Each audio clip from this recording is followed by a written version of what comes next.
Joining me now, first class father Chris Gethard. Welcome to First Class Fatherhood. Oh, what a joy. Thank you for saying that because I don't often feel like a first class father. So I'll take it. Well, if you made it here, you made it on the. You got the title. So let's start right there. How many kids do you have? How old are they? I just got the one. He turns 4 in 2 weeks. Wow, very cool. What's interesting, Chris? I just before we get into this, a few weeks back, my wife and I had watched the documentary Class Action Park for the first Oh time. yeah. And I'm a Jersey guy. My wife's a Jersey girl. And we thought it was so well done. It was more of a story of just really growing up in Jersey in the 80s and in the 90s. Yeah. And we thought it was so cool. And I loved your commentary during it. And it was the following day that I got the message from Polly about your new special on fatherhood and the whole bit. And I was like, wow, this is amazing timing. This would be awesome to have you on. So if you could, just hit my listeners with a little bit about your background and what you do. I'm kind of, as you mentioned, a Jersey guy. I've been making comedy stuff in New York City for many years. I've always just sort of felt like a Jersey guy doing my own thing. I used to have a TV show that I hosted. I've had an HBO special. I do a lot of stand up. I've written a few books now. So I just kind of keep finding opportunities where they come. But as I think you would identify with as a Jersey guy, mostly it's just like keep trying to work hard, keep trying to find a new hustle, keep trying to see who will help me pay my mortgage by making stuff. And somehow after 23 years, it keeps working out. I hear that. I'm a railroad mechanic myself. Yeah, I work for the railroad here in Jersey. I'm in my closet right now. I do this podcast on the side, hustled a lot of Uber. I know a little bit about what it's all about. Now, you said 4 years old, so take me back then, 4 years ago. How old were you when you became a dad, and how did that experience change your perspective on life? I was a little bit older. I was 39. It absolutely changed my perspective on life, scrambled my priorities, rearranged what I thought was important, made me instantly more physically tired. I go to bed at 10 o'clock now. It's insane. I've been living the life of a comedian for 23 years. We stay up till 1, 2 in the morning routinely on weekdays, go out, pick up as many sets as you can and stay up. Now, all of a sudden, it hits 10:30 at night and I feel like the sun is about to come up. I'm so tired. So as far as, my routine was one that was like, stay up, definitely kind of cool looking back on it. I never felt cool. I would never say that I was cool, but that life of like go out and do shows and see other comics and grab a drink after the show, grab some late night food before the next show. Oh, when's your last set? Not until 2 in the morning. Let's do it. Like there's a little bit of some rock star life in that, So I had to give that up real quick, but it felt totally worth it. It happened way faster than I thought, but I also will say I appreciate small things now. I don't feel so much anxiety over these things that might or might not happen in the future. I've really learning how to slow down and enjoy the things that I do have right now. I'm well aware of how quickly this moves. It's astounding how many just leaps in development my son takes. And I'm actually trying now to intentionally, for a while I was like, man, I'm a dad now. Can I still have a comedy career? Now I'm sitting here going, what can I change? Because I don't want to travel so much. I don't want to spend so much time on the road and in airports and hotels and planes. That used to be fun. That used to feel, even for my wife, I think that was a good thing for both of us. I'll be gone for the weekend. Absence will make the heart grow fonder. Now it's like, no, it just sticks her with all the work. And then I come back and I feel like he's aged a year in 3 days. So yeah, layered question with a rambly answer. What's interesting about that too, Chris, is during the pandemic, I think a lot of dads found that out, is that they got a chance to be home more than ever before, and they realized how much they were really missing out, whether that be at the office or traveling so much. And everyone had to cut their whole calendar clean, and they spent more time with their family. And I listen, I don't envy the dads that start late. I started in my early 20s. I was 24, 25 when I became a dad. I got 4 kids now, but it is a young man's game in many aspects of this whole thing. And so we see a push towards men and women, starting later and later in life and having kids. And I'm always trying to say, well, you may want to start a little early. I mean, my father had me when he was 50 years old. So talk about late in the game. I mean, that was definitely pushing it. But it's definitely, I would say, a young man's game for sure. And now, are you planning on having any more, or are we one and done here? One and done. If another one comes along, it will definitely be an accident. God bless all of you who do this more than once. It's funny because sometimes I have friends who are like, yeah, but our kids entertain each other, and that means that we get a little more breathing room because they can go play together. But I'm like, man, having done it once, I can't imagine. I'm so tired. I can't keep extending this process. No way. But I hear what you're saying. Like my dad. I had my older brother and me. My dad was 27 when he had me. He was 24 when he had my brother. And I said to him, I was like, man, I'm jealous. Like, we were out of the house and you still got a little bit of the end of life. I'm doing the math. I'm going, when my kid graduates college, I'm going to be retirement age. It's going to be over for me. It's like, you got the back half of life to go travel and do stuff, see things. He's like, yeah. He's like, the other end of it, though. He's like, you were 39 and had like figured out who you were and had a career that felt stable. I was a kid. None of that was locked in financially. So I was sweating it the whole time. So grass is always greener, I guess. Yeah, there's no doubt about that, especially, too, like you mentioned there, trying to get your ducks lined up in a row and get yourself financially stable, understanding the thought process there. Now, do you include, I know obviously you have The Lonely Dad is the new album that you have out, or the new special. You found, when did you start incorporating your dad life, your fatherhood journey into your comedy career, and how did you kind of make that flow happen? Well, I'm somebody who, if you go back through my career, I've always just written from a place of what's honest. I'm not so much a one-liner guy so much as a storyteller. So I think for the people who are cut from that cloth of a storyteller comedian, it's always just the things happening in your life lead to stories, and the most interesting stories show up on stage. So for me, it was very natural. It's a little bit of a cliche for a comedian to have a kid and then their whole act starts bending to be about their kid. But I was just trying to think a little differently. I'll say, like, one of the things that shows up in my act on stage a lot is this idea of understanding my father a lot more than I ever did. That's an angle that I haven't seen as much, where I have a lot of jokes about my kid, but also a lot of jokes about, I thought my dad had days where he was a maniac, and now I'm in my 40s and I finally understand for the first time what was going on in his head. So all that stuff showing up. The Lonely Dad Conversations, that's actually a book that I just put out. That's interviews with a whole bunch of other dad friends of mine. Excuse me, mostly because I found that when my son was born, I started feeling this like weird loneliness I hadn't felt before. It's weird sense of loneliness. And I started asking other dad friends of mine if they felt it. And some of them had, but more often than not, they were like, I know what you're talking about. But for me, it's this.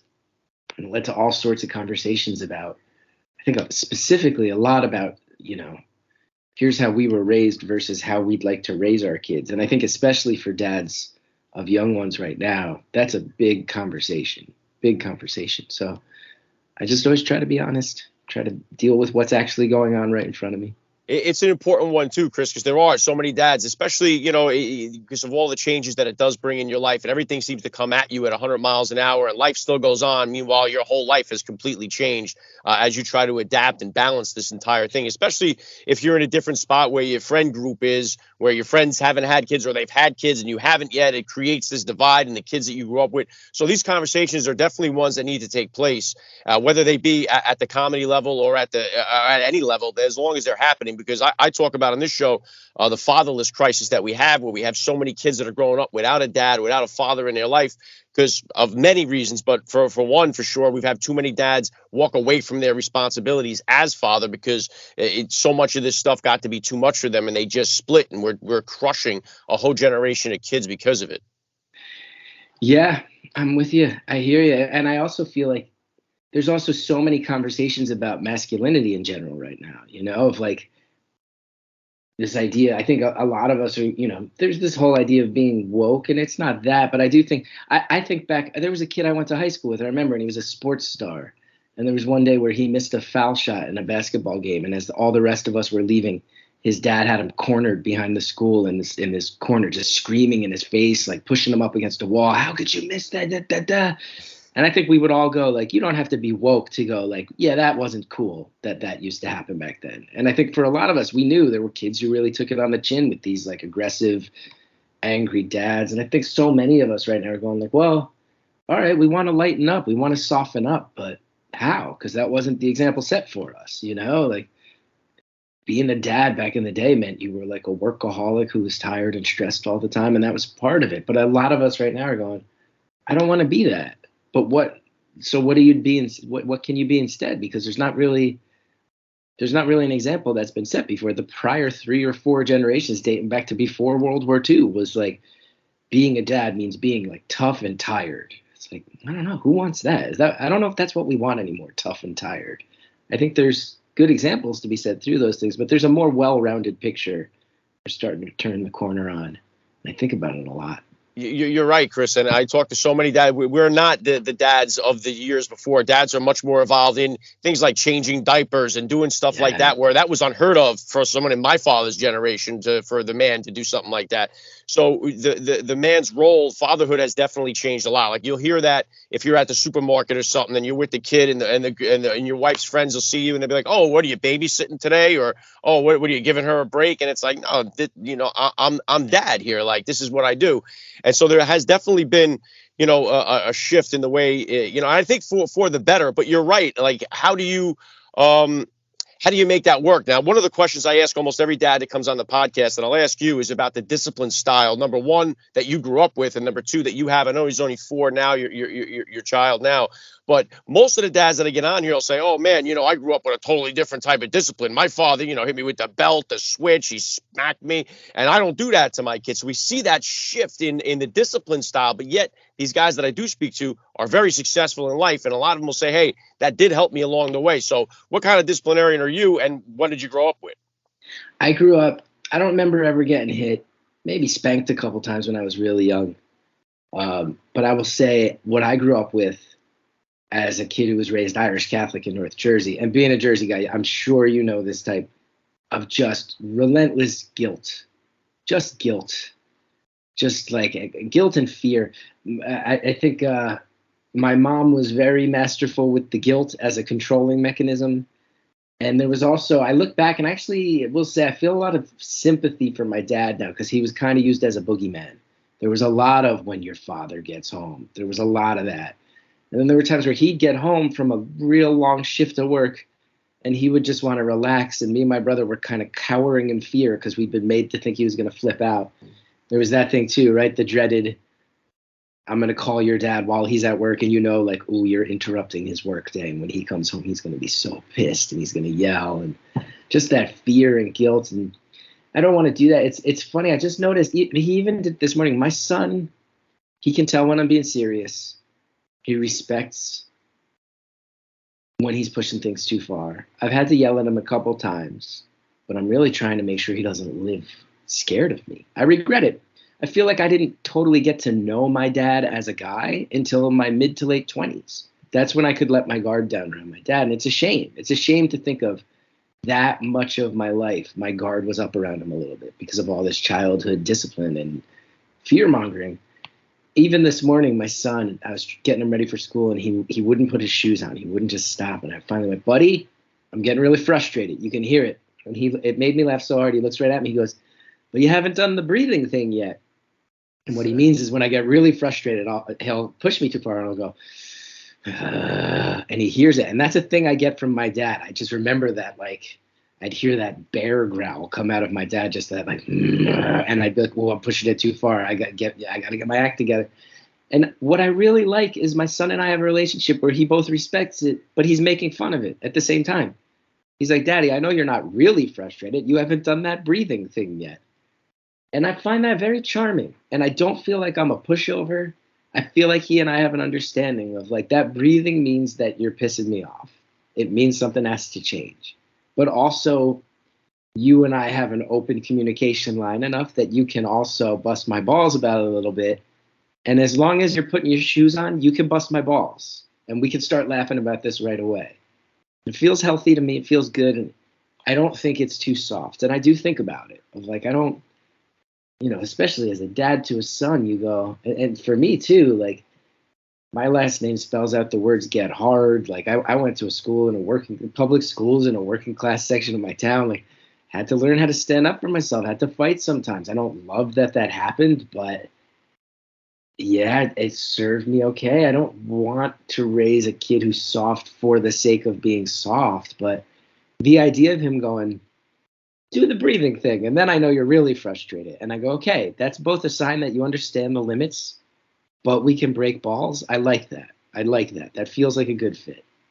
It's hard to find that, and I know exactly what you're talking about. And when I had Matthew McConaughey on the show here, he talked about the exact same thing, saying like you want to allow your kid to be able to climb the tree and not have the fear, but you don't want him to climb so high that if he does fall, it's going to be devastating if he hits the ground. So it's like, where is that right limb to say, okay, that's high enough, come on down? And we want them to be able to stretch that. We don't want them to be soft. We don't want them to be hard as nails. We got to try to find that balance somewhere. And with each kid, as I said, I have four. It's difficult to find that balance within each one of them because it's different with each one. Some of them you have to go a little harder than others. So it certainly is challenging. But and just to get back into the comedy part of this, like when I spoke to Steve Harvey on the show here, Howie Mandel, a lot of this thing has become the cancel culture problem with comedy. It almost seems like you have to watch what you say. You have to kind of tread water, I guess. Have you found that to be the case? Has it changed your style of comedy at all? Have you been okay with all this? I've been okay with it. I've always had a reputation for being a guy who's a little more thoughtful and sensitive. If anything, I think the guys mad about cancel culture would probably make fun of me and say I'm soft. I don't view it as such. I think I do understand it. I've seen situations where even someone who has a pretty emo act like me, there's been times where I've had to defend myself a little bit, and I go, well, we have to be able to take some chances if we ever want to be able to talk about anything. I do think there's another side of the coin, though, where there's also consequences, and that needs to be true too, right? Like what drives me nuts is not every comedian is out there doing this daring, risky stuff. There are some people who are just saying stuff to see what they can get away with, and then when people get upset, they get upset. And I go, that in my mind, that's really soft. Like I look at how much Richard Pryor got in trouble for stuff he said, but he owned it.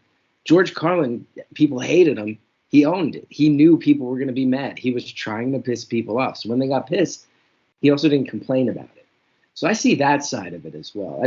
I've seen sides of it where I go, whoa, like if we're ever going to be able to discuss anything publicly, then we got to be able to walk some lines. I've also seen sides of it where I go, there are artists who seem to feel like the new standard should just be, I can say whatever I want, and if you ever complain, you're doing something wrong. I don't think that's true either, but part of it also goes back to, I do think a couple generations ago, if you said the wrong thing, you might get smacked in the mouth for it. You know, that's the old Tyson quote there. Yeah. Yeah. Everybody's got the plan until they get punched in the mouth, right? And, you know, you saw it. Chris Rock physically got smacked in the mouth. I'm not saying I think that was right, but that was certainly old school. That's very shocking to see because it's not how we handle things. So there's conversations to be had both about the chances that artists are allowed to take, but also how to accept consequences in a way that's graceful and responsible. And there's a whole conversation around this thing too, surrounding bullying, Chris. And when your kids are going to school, and it's like you think back to, like you said, when you got bullied at school,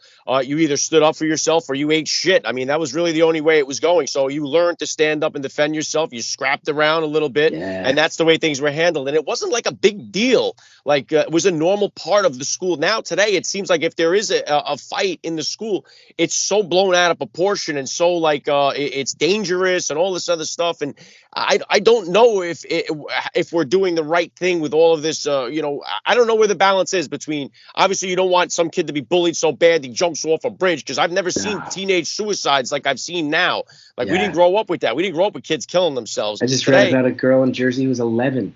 Got took her life when she was 11 years old. Yeah, that's sick. That is sick. Here in Jersey this year. And last year, in my son's class in Jersey here, we had a girl kill herself, and last year it was a teenage boy killed himself. So it's like that was unheard of growing up. So there is a problem somewhere with it. I don't know if it's actually in the physical bullying, if it's the social media maybe that plays so much more of a role in this. What's your take on it? It seems so much worse. Like I think back, my older brother got it worse than I did, And that made me learn how to be a fighter. Seeing him a couple years older, I was like, "Oh, I got to learn how to fight.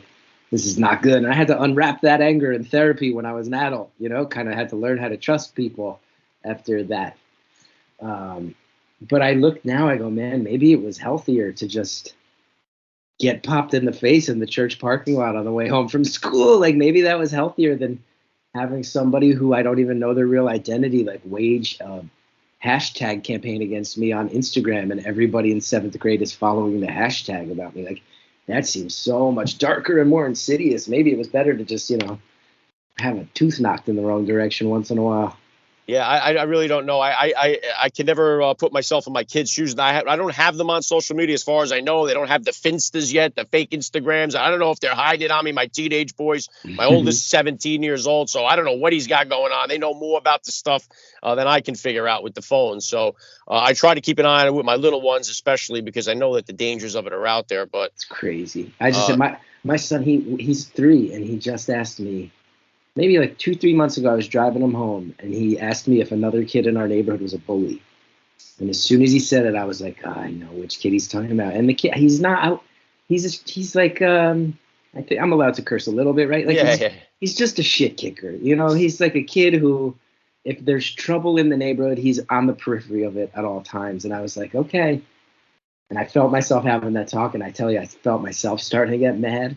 I was like, ooh. But I had to tell my son, in a way where I don't know if my wife would be totally pleased, but I kind of felt like it was my job, where I was like, if that kid ever says anything to you, you can go back at him. I won't get mad. And I was like, and if he ever pushes you or something and you need to hit him, I won't get mad. Like, you might get in trouble, but I won't be mad.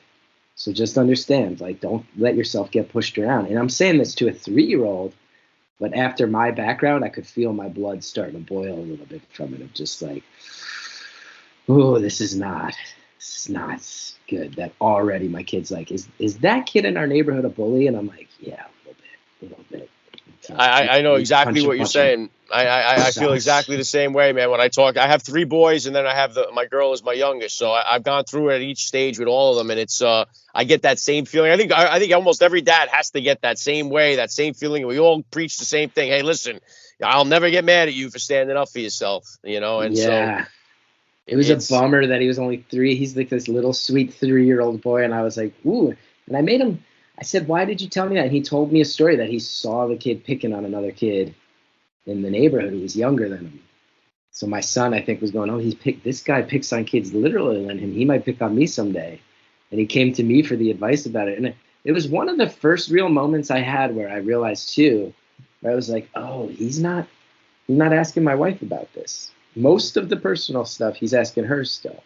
This is one of the first things where he made a point of, it's me and him alone in the car. And I think that was intentional on his end. I think he sensed this is a dad question. And he saw a little bit of my crazy. That's, like I was saying, I understand my father so much more now. There's things that my dad did back in the day where I laugh at the stories. I'm like, man, you were nuts. And now I'm a dad, and I'm like, no, you weren't nuts. You were, I have a story I tell in my act right now about how my dad once threatened to kill a teenager who beat up my brother. Like, went and tracked the kid down and threatened to kill him. And I'm like, oh my God, that's nuts. Now I'm like, well, it's not that nuts. It's not as nuts as I thought. The story is nuts, but the action I understand. It took me 40 years to understand how you threaten to kill a child in your neighborhood. But yeah. I get it now. Okay. Yeah, no doubt about it. And obviously now you have the Lonely Dad out now, the book that you have available. What are you working on now? What's next for you? What kind of projects, what shows, what do you got coming up? I just recorded a show for Audible called A Father and the Son. That's all about coming to understand my dad. That'll be out later this year. The Lonely Dad Conversations is out. I had written one called Dad on Pills because I'm on antidepressants, and there's another thing. The idea of a dad, anybody going to therapy when I was a kid was like a weakness. The idea of being a dad who takes antidepressants, unheard of. Nobody was talking about that. So part 1 was that. Part 2 is the Lonely Dad Conversations. Part 3 will come out next year. So I'll have a lot more dad-related stuff coming down the pike. And then I also have the goal, too, of like, I got to get back to some jokes that aren't about being a dad. I got to start remembering what it felt like where this wasn't the totally dominant conversation in my life. And my career. So I'm always cranking stuff out. I also have a podcast. I got a couple, but one that you might like called New Jersey is the World. That's all about growing up in Jersey. Yeah, definitely. And I know you have Beautiful Beautiful Anonymous. Anonymous, where I talk on the phone to strangers. I'm your average Jersey guy who's got like 7 different jobs at once, you know? What was cool for me is a while back. I don't know if you remember. Did you listen to the Jerky Boys growing up? Oh, of course. I Of course. Classic. I had him on the podcast here, Frank Rizzo. So Oh, that's it was awesome. awesome. I was like, I got to get him on the podcast because I grew up Yeah. like listening to him. So I thought that was pretty cool. But so all right, you got the 2 podcasts, got the book out now, got more stuff in the pipeline. I'm going to put the link in the description of this podcast so everybody can find you, check out what you're doing. Last thing I want to hit you with here, Chris, I love to ask all the dads that get on the podcast, what type of advice do you have for that new dad or for that about to be father who's out there listening? I've got real advice that I've given to friends of mine who had kids after me, and it's practical. It's nothing like metaphysical or philosophical. It's this. Before your first kid comes along, you better memorize a whole bunch of songs you like. Memorize the lyrics to a whole bunch of songs.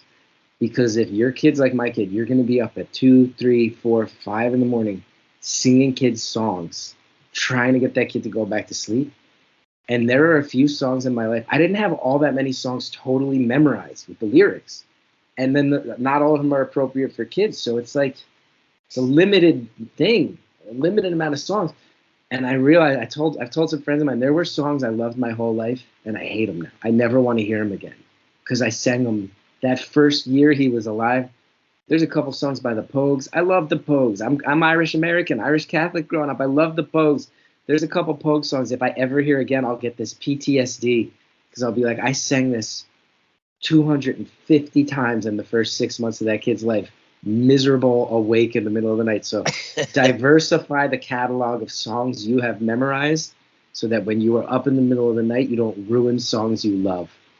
Yeah, wow. I love that. That's great advice. I love the message. This has been a lot of fun for me. I got to say, Chris Gethard, you're a first-class father all the way, and thank you so much for giving me a few minutes of your time here at First Class Fatherhood. What a pleasure. Thanks.